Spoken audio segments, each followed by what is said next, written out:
Hurricane Milton closing in on the west coast of Florida. Rain and wind already being felt.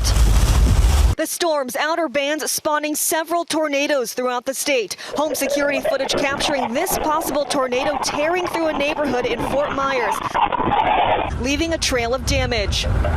The massive storm expected to bring a record-breaking storm surge of 8 to 12 feet for the Tampa Bay and Fort Myers areas. An even bigger storm surge of 10 to 15 feet is expected into Sarasota and south. Water beginning to cover streets in Sarasota.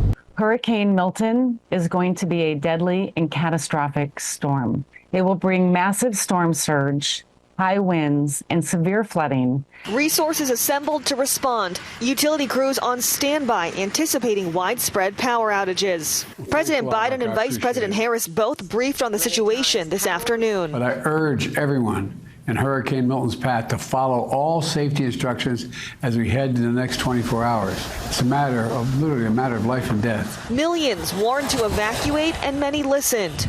Some packing what they could, going to shelters. Everybody's worried about the same thing, do you have a home to come back to or, damage? The Sunshine Skyway Bridge over Tampa Bay closed. People fortified their homes. Buttoned up the best we could and we got out of there. One homeowner literally tying down his home using heavy-duty straps.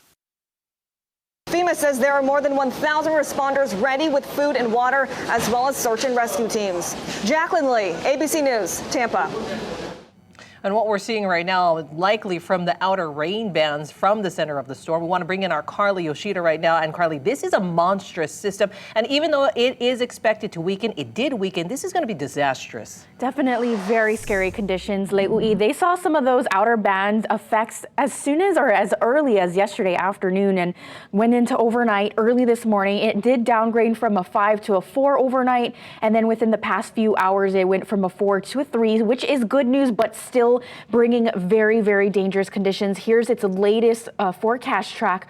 Winds right now are sustained at 120 miles per hour, and gusts can reach up to 150 miles per hour. You can see it's basically the whole system is over Florida already. It's just the eye that makes it officially go over Florida tonight, and that's going to be around 9 or 10 p.m. Florida time, so 4 or 5 p.m. our time. So we'll be keeping you up to date all evening long through the next days, and of course with recovery, it should be downgrading again to a Category 1 as it moves over the land of Florida and then moving over into the Atlantic. We could possibly see some tropical storm conditions.